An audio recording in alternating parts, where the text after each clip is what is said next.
지난주에 우리는 데살로니가 전서 5장의 말씀을 가지고 항상 기뻐하라 라는 제목으로 신년 감사예배 말씀을 나누었습니다. 항상 기뻐하기 위해서 우리는 믿음의 항상성을 유지해야 합니다. 기쁨은 우리의 믿음의 표현이며 열매와 같은 것입니다. 우리의 믿음이 상황을 넘어서는 언어와 선포를 통해서 계속해서 지켜질 때 기쁨은 믿음의 능력으로서 우리 안에서 나타나게 될 것입니다. 이 기쁨은 세상에서 우리가 경험할 수 있는 기쁨과는 다른 기쁨입니다. 조건과 상황을 초월하는 기쁨이기 때문에 그렇습니다. 이 기쁨은 주님께서 우리에게 허락해 주시는 기쁨이기 때문에 특별합니다. 이러한 기쁨에 대해서 묵상할 때 문득 욥이 생각났습니다. 고난과 시련 속에서도 믿음을 지켰던 욥, 과연 그에게서도 기쁨을 찾을 수 있을까 하는 생각이 들었기 때문입니다. 일반적으로 기쁨의 반대말을 생각하면 슬픔이라고 이야기할 것입니다. 그러나 고난과 어려움 역시 우리가 기뻐할 수 없는 이유가 되기 때문에 이것들도 기쁨의 반대말이 될 수 있을 것 같습니다. 욥은 짙은 고난과 어려움 가운데 놓였던 인물입니다. 그는 과연 그 고난의 한복판에서 어떻게 믿음의 길을 걸어갔습니까? 우리 함께 다시 이 욥기를 펴서 읽어보면 좋을 것 같습니다. 오늘 우리가 함께 읽은 욥기 2장은 이미 1장에서 시작된 욥의 시험과 고난에 이은 두 번째 시험과 고난입니다. 우리가 잘 알듯이 모든 일은 이 욥과는 상관없는 곳에서 시작됩니다. 그 시작은 하나님과 사탄의 대화에 기인하고 있습니다. 오늘 본문 3절의 말씀 한번 같이 읽겠습니다. 시작. 주님께서 사탄에게 말씀하셨다. 너는 내 종 욥을 잘 살펴보았느냐? 이 세상에 그 사람만큼 흠이 없고 정직한 사람, 그렇게 하나님을 경외하고 악을 멀리하는 사람이 없다.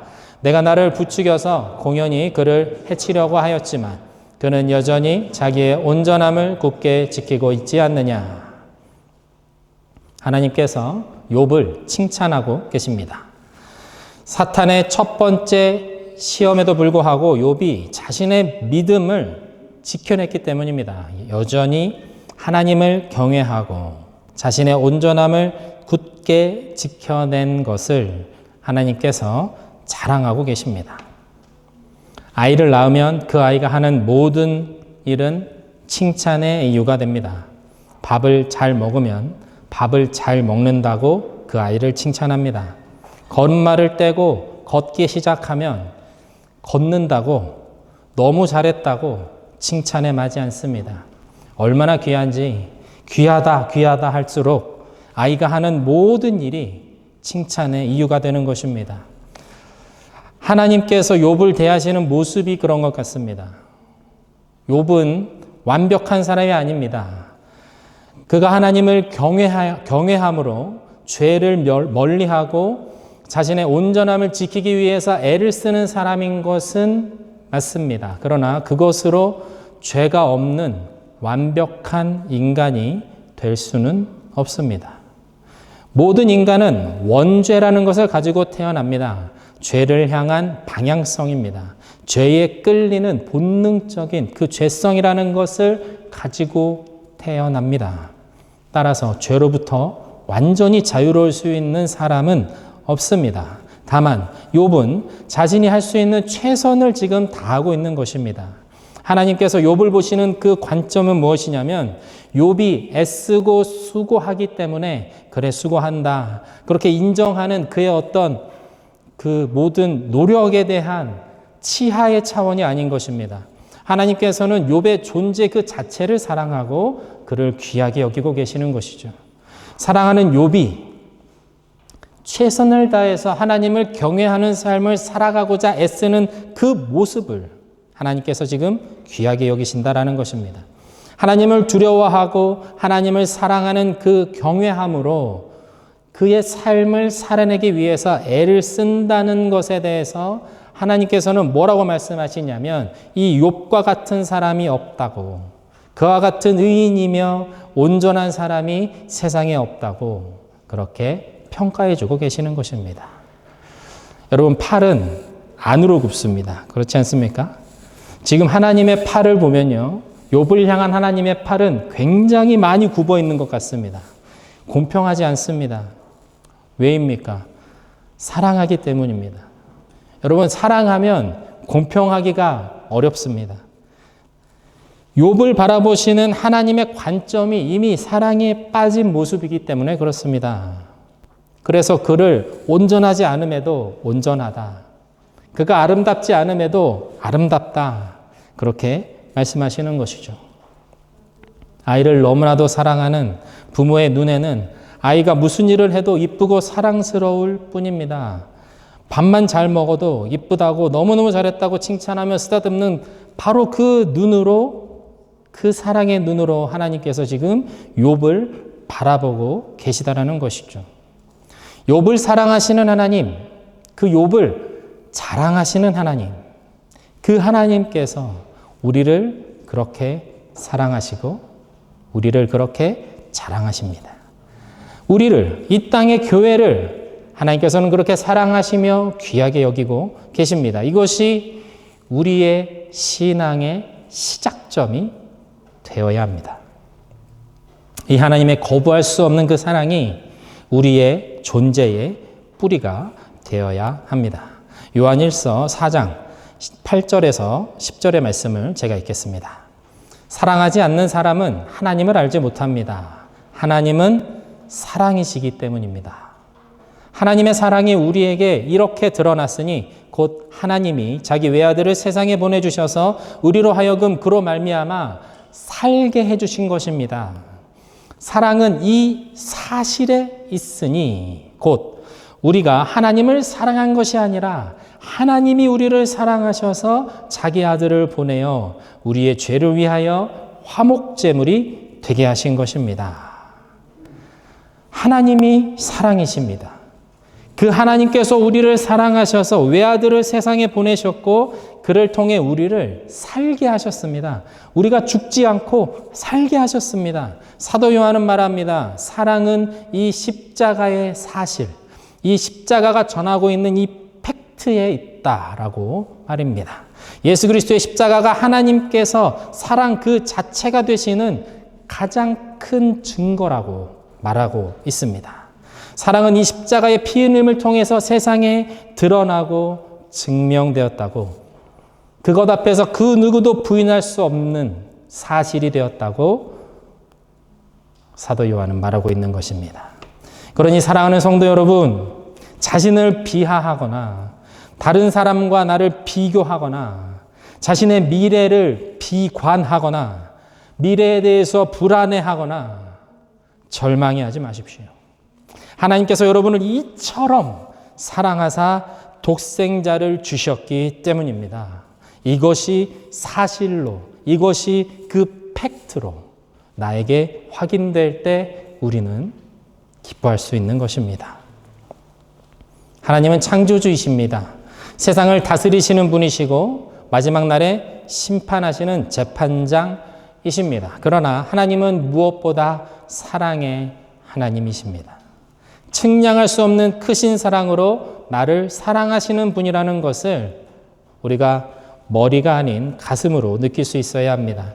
매일 잠들고 깰 때 주님의 사랑 안에서 내가 숨쉬고 있다는 것을 머리가 아닌, 여러분의 의식이 아닌 영으로, 그 영적인 감각으로 느끼고 확인할 수 있어야 합니다. 그것이 깨어있다라는 증거죠.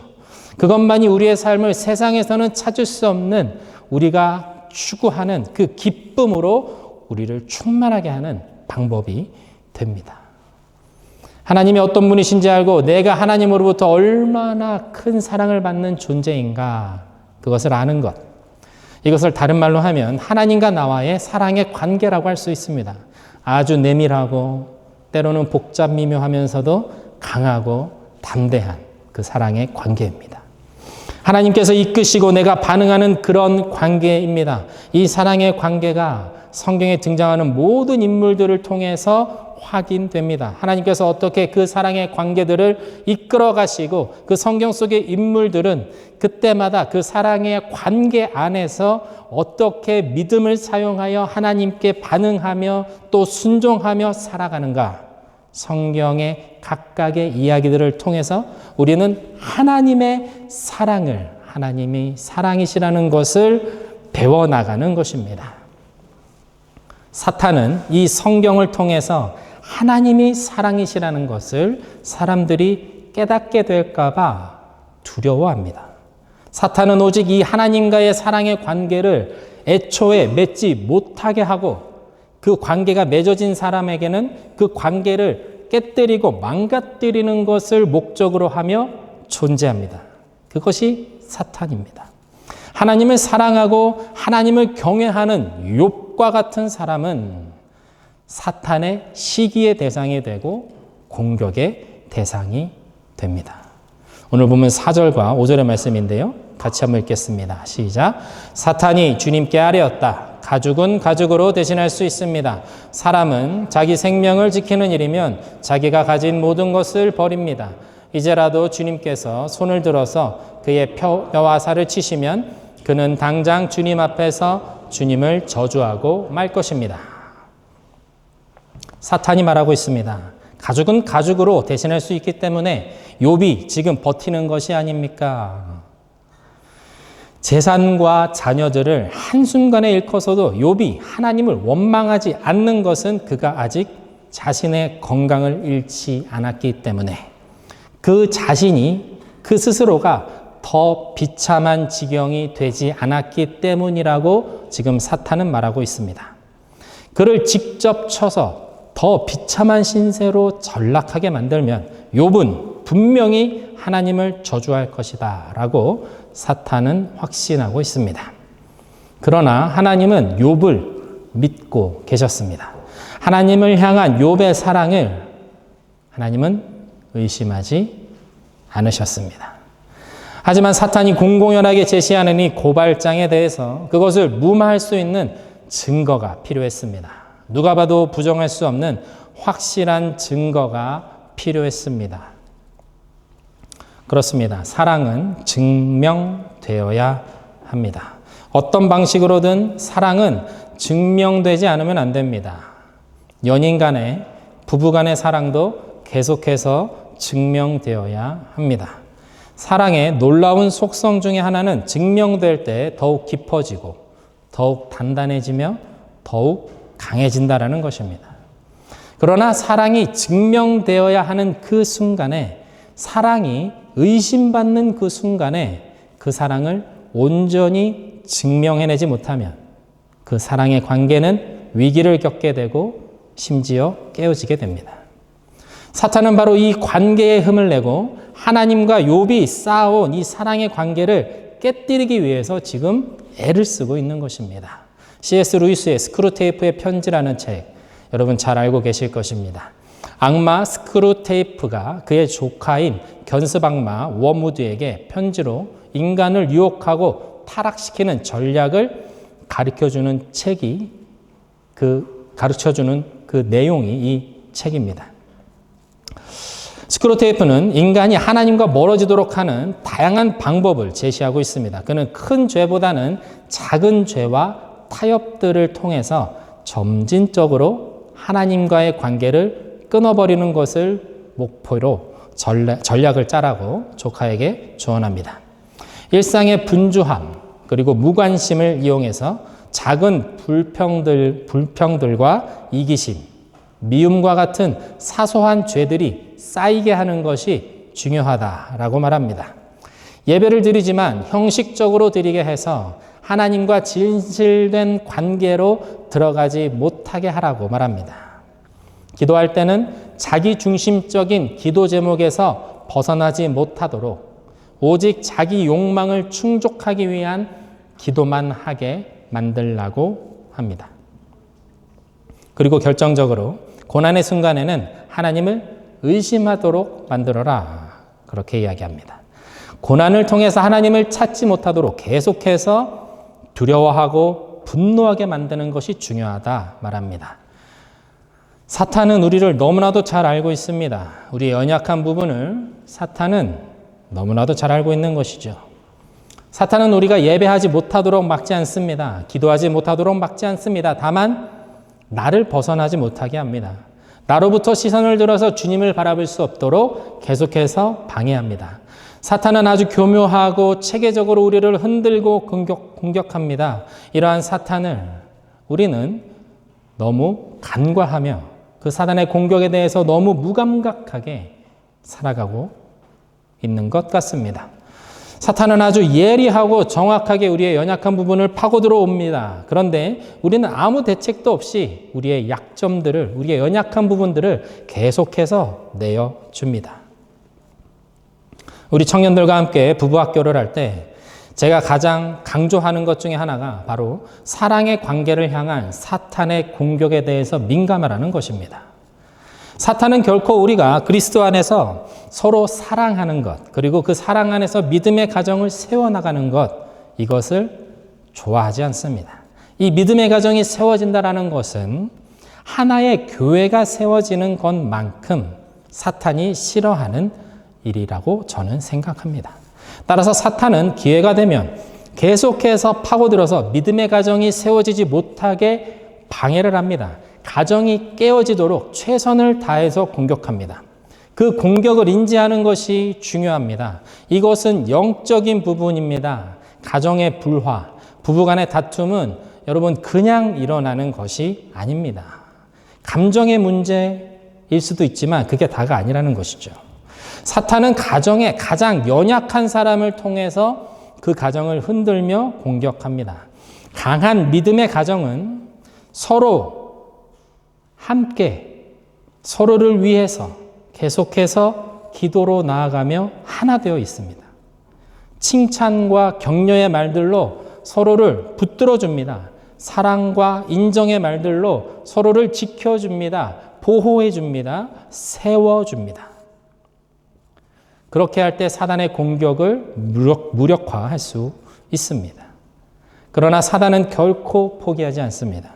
그는 절대로 물러서지 않습니다. 우는 사자처럼 우리 주변을 돌면서 틈이 나기를 계속해서 기다립니다. 열심히 잘하고 있는 그 가정을 돌면서 그들이 힘이 빠지기를 바라면서 영적인 집중력이 흐트러지고 영적인 긴장감이 느슨해질 때까지 잠자코 기다립니다. 우리는 물러설 수 있습니까? 여러분의 가정을 포기하시겠습니까? 그럴 수 없습니다. 이 싸움에서 우리는 절대 질 수 없습니다. 사랑하는 가족들을 위해서 여러분 기도할 때 우리는 이것을 기억해야 한다는 것입니다. 분주함 가운데 쌓이는 사소한 미움, 섭섭함, 그것은 말해서 푸는 것이 아닙니다. 그 사람과 대화로 푼다라고 하는데 그렇지 않습니다. 내 안에 말씀과 기도로 내가 다스려야 합니다. 가정을 주님의 긍휼과 사랑으로 덮으셔야 합니다. 가정에서 영적인 권위가 있는 부모님들이 이 일을 감당해 나가셔야 합니다. 가정의 중심인 부부가 함께 팀워크를 이루어서 이 영적인 싸움을 효과적으로 해 나갈 때 사탄은 그 가정에 틈타지 못합니다. 아직 결혼하지 않은 청년들은 앞으로 내가 만들어갈 믿음의 가정을 위해서 소망을 가지고 기도하며 준비하셔야 합니다. 영적으로 민감한 주님의 자녀들로 세워지셔서 사탄의 시험을 이기고 하나님의 나라를 이 땅 가운데 세워나가는 든든한 믿음의 가정을 꿈꾸며 준비되셔야 합니다. 이러한 도전에 반응하며 기도하는 귀한 성도님들이 오늘 예배 가운데 일어나시기를 주님의 이름으로 축원드립니다. 오늘 본문 7절에서 10절의 말씀 같이 읽어보겠습니다. 시작. 사탄은 주님 앞에서 물러나 곧 욥을 쳐서 발바닥에서부터 정수리에까지 악성 종기가 나서 고생하게 하였다. 그래서 욥은 잿더미에 앉아서 옹기 조각을 가지고 자기 몸을 긁고 있었다. 그러자 아내가 그에게 말하였다. 이래도 당신은 여전히 신실함을 지킬 겁니까? 차라리 하나님을 저주하고서 죽는 것이 낫겠습니다. 그에게 이렇게 대답하였다. 당신까지도 어리석은 여자들처럼 말하는구려. 우리가 누리는 복도 하나님께로부터 받았는데 어찌 재앙이라고 해서 못 받는다 하겠어. 이렇게 하여 욥은 이 모든 어려움을 당하고서도 말로 죄를 짓지 않았다. 비참한 욥의 모습이 등장하고 있습니다. 살아갈 소망이 다 끊어진 것처럼 보입니다. 그때 욥의 아내가 보다 못해서 이렇게 이야기합니다. 차라리 하나님을 저주하고 죽는 것이 낫지 않겠냐고 말입니다. 자극하는 거죠.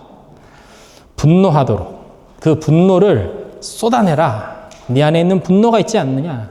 쏟아내라. 그렇게 자극하는 것입니다. 지난주에 말씀드린 대로 분노는 은혜를 쏟아버립니다.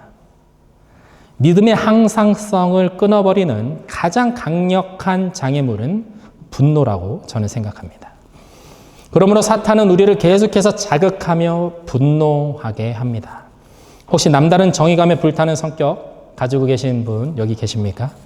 그 정의감이 사탄이 나를 자극해서 분노하게 하는 공격의 포인트가 될 수 있습니다. 이 안에 혹시 내 안에 해결되지 않는 어떤 분노가 있으신 분 계십니까? 잘 이유가 없는데 자꾸 화가 나고 그 분노를 어떻게 감당하기 어려운 그런 분들 혹시 계십니까? 그 분노하는 마음을 주님 앞에 가져가셔야 합니다. 주님 앞에 내어놓으셔야 됩니다. 그렇게 하실 수 있기를 축복합니다. 이해가 되지 않는 분노가 계속해서 나를 자극할 때 그것을 주님 앞에 계속해서 가지고 나아가야 그것이 해소됩니다. 주님께 내어놓으실 수 있는 여러분 되기를 축원합니다. 정직하게 주님 앞에 나의 분노를, 그 분노의 이유들을, 그 상황들을 올려드려야 합니다. 주님을 향한 겸손함으로, 주님을 온전히 믿고 의지하는 그 마음으로 하셔야 합니다. 이것이 다름 아닌 회개입니다. 내 자아가 깨지는 과정이기 때문에 그렇습니다. 사탄은 우리가 끝까지 하나님 앞에서 고집스럽게 자신을 붙잡고 버티라고 말합니다. 내가 옳다고. 내가 옳다고. 세상이 틀렸다고, 저들이 틀렸다고 말하라고 그렇게 이야기합니다. 절대로 너의 자아를, 너의 자존심을 내려놓아서는 안 된다라고 말합니다. 그리고 계속해서 분노하라. 그리고 끝까지 원망해라. 그렇게 이야기합니다. 사랑하는 여러분, 결국은 언어의 싸움입니다. 결국은 기도의 싸움입니다. 여러분, 언어를 빼앗기지 않는 것입니다. 나의 기분에 따라서 한순간의 무절제함으로 하나님을 향한 분노를 표출하는 것, 그것이 사단이 원하는 것이죠. 그렇게 함으로 하나님과의 사랑의 관계에 금을 내는 것입니다. 틈을 내는 것입니다. 그리고 하나님 앞에서 하나님으로부터 떨어지라고 사단은 원하는 그것입니다. 이렇게 함으로 하나님과의 사랑의 관계를 어느 순간 포기하고 떠나라고 하는 것이죠. 그것을 종용하고 그것을 자극하는 것이 사단의 일입니다. 안타깝게도 지금 본문에서는 욥의 아내가 그런 역할을 하고 있습니다. 가장 가깝지만 영적으로 미숙하고 연약한 사람을 통해서 시험이 들어가고 있습니다. 그러나 욥은 자신의 입술을 지켜냅니다. 하나님 앞에서 그 경외함의 자세를 흐트러뜨리지 않습니다. 고난을 지나는 믿음의 자세는 이것입니다. 입술을 지킴으로 극단적인 말을 긍정적인 언어로 소화해냅니다. 세상의 언어를 하늘의 언어로 바꾸어 냅니다. 여호와 하나님의 주권을 고백하는 그 겸손함으로 그는 자신의 믿음을 지켜내는 모습을 보여주고 있습니다. 그렇습니다. 최선을 다하는 것입니다. 결코 기뻐할 수 없는 그 상황에서 하나님을 저주하라는 이 자극적인 말에 반응하지 않고 주님을 기뻐하는 사람으로 욥은 자신이 누구인지 그의 언어를 통해서 지금 확인하고 있는 것입니다. 느헤미야 8장 10절 말씀에 이러한 말씀이 있습니다. 여호와로 인하여 기뻐하는 것이 너희의 힘이니라. 우리 한번 같이 읽어볼까요? 시작. 여호와로 인하여 기뻐하는 것이 너희의 힘이니라. 하나님께서 나와 함께 하신다는 것을 아는 사람, 그 사람은 절대로 포기하지 않습니다. 그 하나님이 천지를 창조하시고 우주 만물을 다스리시는 분이라는 것을 아는 사람은 절대로 절망하지 않습니다. 비록 고난 가운데 있더라도 그 하나님께서 여전히 나를 사랑하신다라는 것을 확인하기만 하면 그 사람은 다시 일어날 수 있습니다. 여호와를 기뻐하는 것이 그의 힘이 되기 때문입니다. 우리를 사랑하시는 주님을 바라봄으로 그 한없는 사랑 안에 거함으로 우리의 믿음을 지켜내고 축복의 언어를 지켜내는 여러분 되시기를 주님의 이름으로 축원드립니다. 이 시간 함께 찬양하며 말씀 붙잡으며 기도하면 좋을 것 같습니다.